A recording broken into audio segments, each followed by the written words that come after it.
tonight, so if you raise your hand, stand, Yes. because we're recording. I know you have said that you've taken the case to the Supreme Court on behalf of the Catholic Church. Are some of the other faiths having the same issues with the court?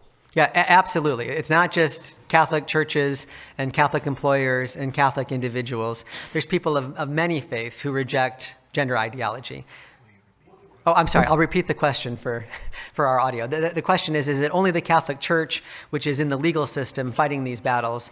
And the answer is no. There are Protestant denominations, there are Jewish and Mormon organizations that are all making the same point about the human body and human sexuality and their inability to compromise with these unjust laws that force them to violate their religious beliefs or to hurt their young women.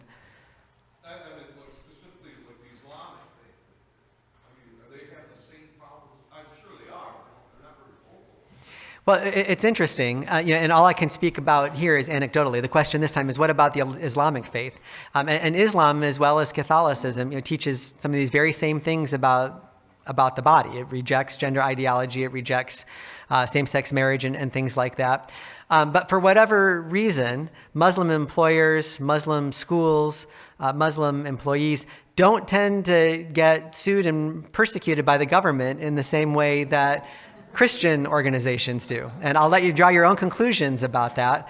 But I mean, it just doesn't happen as much. And so they don't need to stand in the gap in the same way. What we see are Christians being excluded from the adoption and foster care process. We see Christians losing their jobs because they refuse to use preferred pronouns. The athletic thing is kind of a non-religious issue. It's a secular one that impacts public schools just as much as it does religious schools. But the conflict that you're seeing in the courts is predominantly between government officials or private actors suing Christian organizations and schools and individuals who won't bow to the orthodoxy of gender ideology. Other questions? Yes, ma'am. What do you tell someone that works in the medical industry? Yeah, how do you talk about this with someone in the medical industry? And I'm assuming you meaning from the conscience protection or about the science? Yeah, from the conscience protection, if you work for a public hospital, say the University of Michigan system, then you have constitutional protection. You've got free speech and free exercise rights.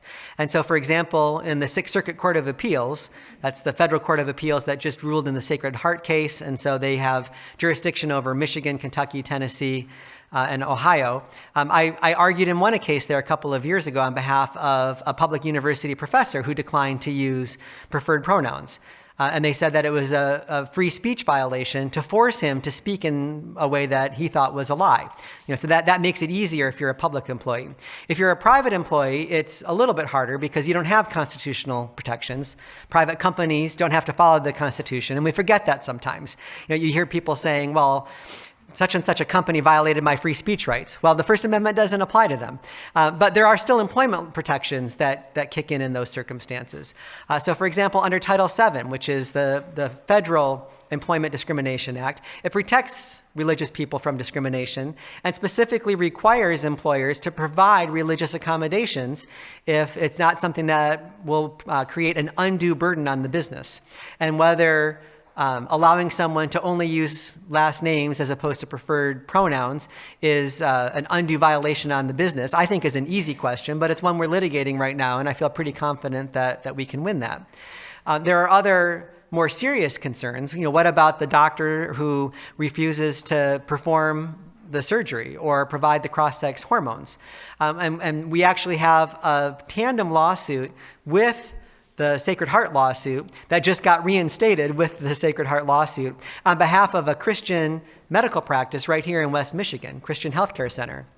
And they're one of these centers that has a low monthly fee that provides basic care for people who can't otherwise afford to get insurance. And they have a religious objection to providing cross-sex hormones and puberty blockers for the purpose of transitioning, for using preferred pronouns for patients who say that they want them to be used and things like that. And so we sued the state of Michigan and invoked the same rights that Sacred Heart is invoking under the federal Constitution, free speech and free exercise rights. And there's no way to know how that'll turn out, but I feel pretty good about that too. The bigger problem is that there are so few people in the medical profession who are even raising these objections. Instead, everybody is just on board with the money. And yet, even within the medical community on the pro-transgender side, the cracks in the wall are appearing all over. WPATH is supposedly the transgender health organization that knows the most about these issues, that has studied them the most, and they put out the standards that the American Medical Association and everybody else just kind of lines up and says, yep, we think that's the right protocol for treating minors with gender dysphoria. Well, there was a release of confidential documents that they had where they admit that they don't have scientific evidence to show that any of this actually benefits kids.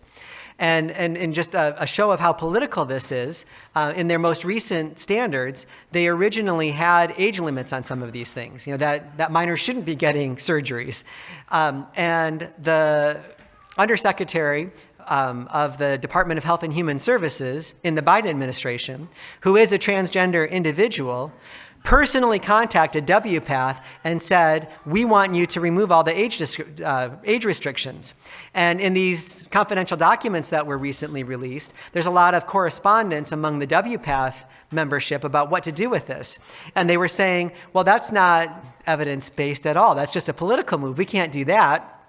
And then it was either the psychologists or the pediatricians came along and they said, if you don't agree to what the Biden administration wants, we're not going to support your new standards. Well, that was a bridge too far for them, so they caved and they took out the age restrictions.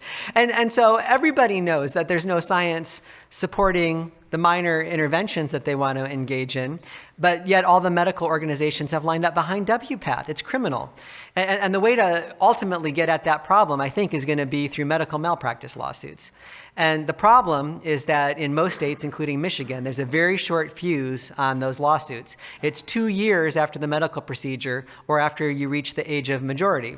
And so if you have a procedure at 16 and you don't figure out that it was a mistake and want to go after the doctors until you turn 20 and a half or 21 years old, then you're out of luck. And so one of the things that we need to do legally is to lobby our legislature to extend those malpractice laws so that people who are hurt by doctors who don't tell them the full truth and engage in these practices that just flagrantly violate worldwide standards can be held accountable. But if you can do that, it makes a difference. In Missouri, they passed a law extending the malpractice window, and the University of Washington, which had the biggest gender clinic in the state, immediately shut it down because of their liability risks.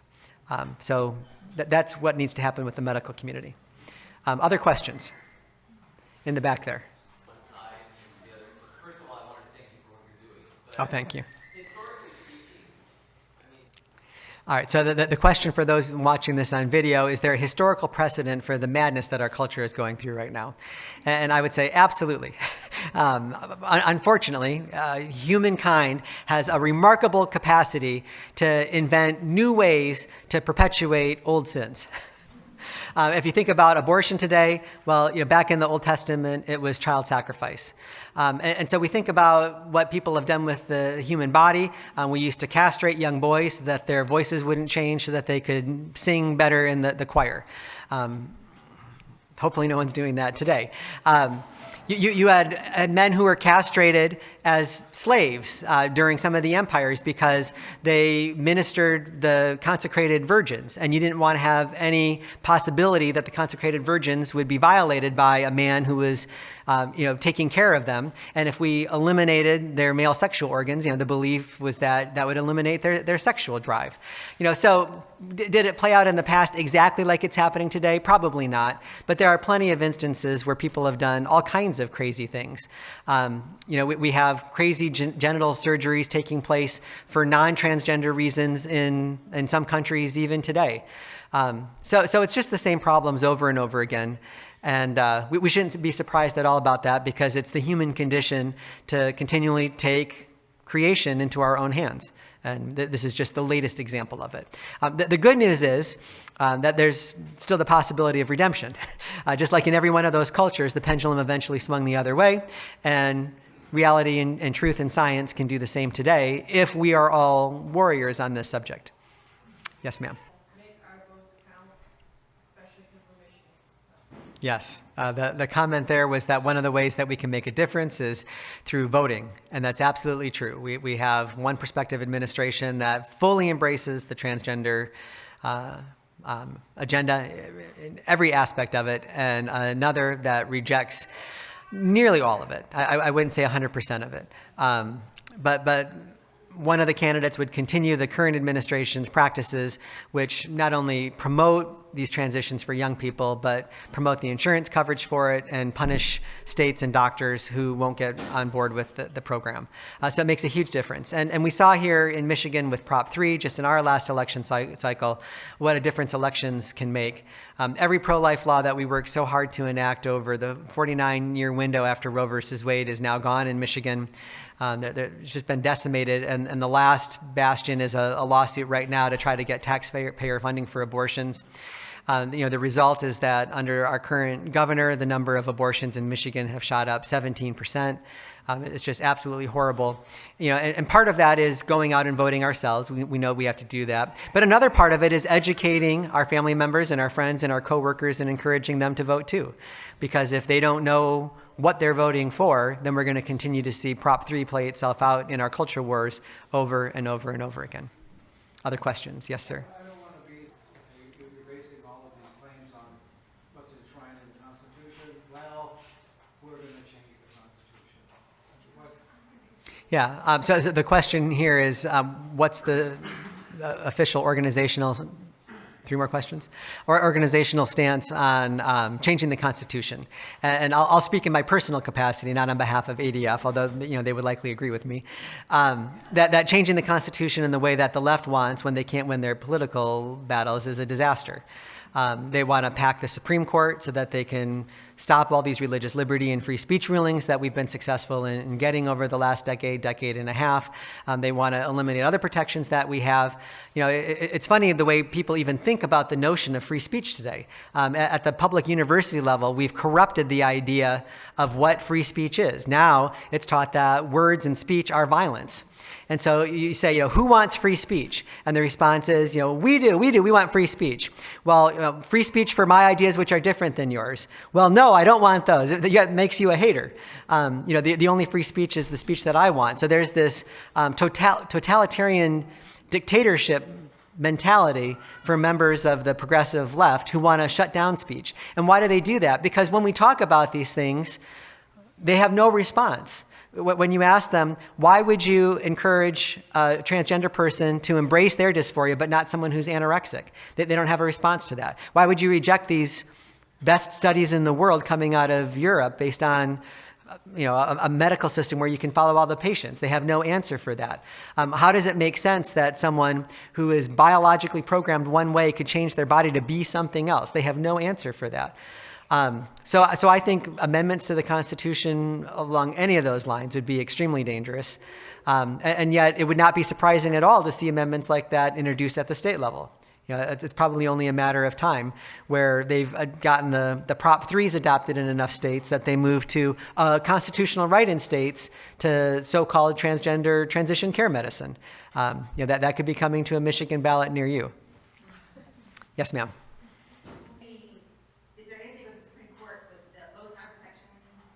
Yeah. A question is in prisons where you have males identifying as females for the purpose of being with the female inmates. What could possibly go wrong with that? There is substantial litigation on that. It hasn't reached the Supreme Court level yet. It's mostly in the trial courts. But where the bulk of those lawsuits are is in California, because that's the very epicenter of where that movement to put males who identify as females with female inmates started. And if you look at the data of female inmate sexual assaults and pregnancies, they skyrocketed after that policy. Who could have possibly guessed that that would happen? None of the women were getting pregnant when it was only women in there, and now all of a sudden, it's just absolute madness. And so there are class action lawsuits that have been filed against the California prison system on behalf of women who have been raped and sexually abused by these men who identify as women. And to be perfectly clear about where the progressives are on this, that if someone identifies, you don't need to have a medical note from your psychologist.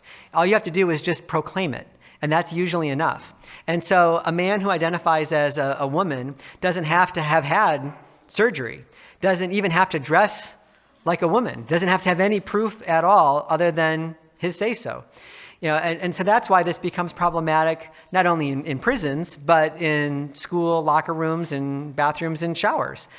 Because teenage boy, I can think of all kinds of reasons that he would want to be in the girls' shower that have nothing to do with gender dysphoria. And yet in many jurisdictions, that's all that it takes. Yes, right there. Dr. Barrows.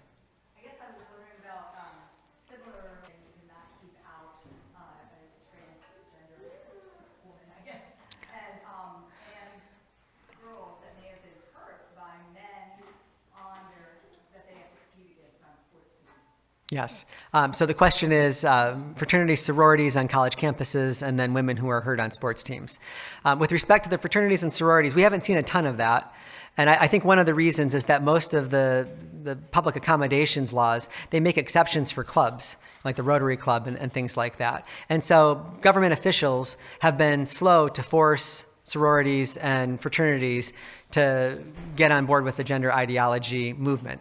Where you're seeing it more so when you're talking about those accommodations is in college dorms and also in school overnight trips.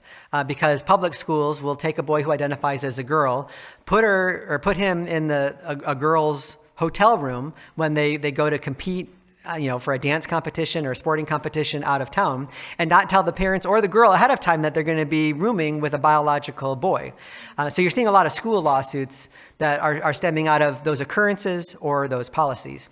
As for the athletes, there's a lot of litigation over that. There are now 20 plus states that have adopted the ADF model Save Women's Sports policy, which requires that only biological girls compete on the girls' sports teams. And those have been challenged in many states and have been struck down by federal courts, either as violations of equal protection, because it doesn't treat transgender individuals the same as non-transgender individuals, or under Title IX, which is the federal act that was supposed to promote women's sports all those years ago and is now being turned on its head to subvert it. There are also lawsuits brought by individual women who have been harmed in these lawsuits. And there's an awful example of one that comes up in West Virginia, which is one of those Save Women's Sports Act jurisdictions. So the ACLU sued on behalf of a middle school boy who identified as a girl. And the trial court upheld the law, and then a liberal Fourth Circuit struck it down. And that's one of these two cases that are now waiting to see if the Supreme Court will take them. And the reasoning of the judges is common with this moral relativism, right? That this middle school boy who hadn't gone through puberty yet, running in the girls' races, wouldn't have any impact on anybody else. It was just for the boy's benefit. Well, now hundreds and hundreds of girls have been displaced because the male athlete improved exponentially compared to the girls over 7th and 8th grade. Again, can't imagine why that would happen. There's a girl who was on his sports team who was excluded from the conference meet because the boy had better records than she did. And what's worse is that boy sexually harassed the girl and some of her female teammates in the locker room and outside, going back and forth between practice and things like that. I mean, everything that you would assume was going to happen has happened in that case. And yet the Fourth Circuit still has this injunction in place requiring the school to allow the boy to be in the girls' locker room and be on the girls' sports teams. So it's outrageous. Last question, straight in back here. And just to let you know, I will be around afterwards for more questions if you have them. I can sign a book if you want it. Please buy a book and read it so you can learn more details about what we've talked about. But yes, sir, you get the last word. Yeah, you mentioned earlier about these kind of decisions.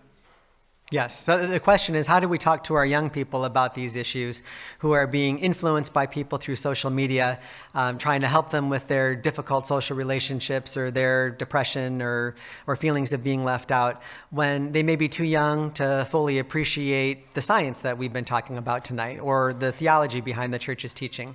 And the number one thing I would say is make sure they have no access to social media. I don't think that kids should have a cell phone until they're driving, and then only only for purposes of following map directions and communicating with mom and dad about where they are. Or calling in an emergency. Number two, my rule in our family, in addition to the cell phone rule, was that if other kids came to the house, their cell phones weren't going to be allowed either. There was a basket at the door. Kids who were coming over to visit had to drop their phone in there. That was protective for the kids. It was protective for us too, because there weren't going to be any photos or anything else, mayhem. And for those parents who are concerned about how their kids will react to that, at first we had some pushback, but over time what they realized was their friends wanted to come to our house more than anybody else's house because they were having actual engagement and interaction. When they went to somebody else's house, everybody was texting people who weren't there or looking at their Instagram reels, whereas at our house they were playing games and going outside and having real meaningful relationships. And so it became the place everyone wanted to be. Also the place other parents wanted to send their kids because they knew there weren't going to be problems. Third rule that we had, which I recommend, no social media for any kids until they turn 18. Our kids did not have social media until they were headed to college. Thank you for clapping for that.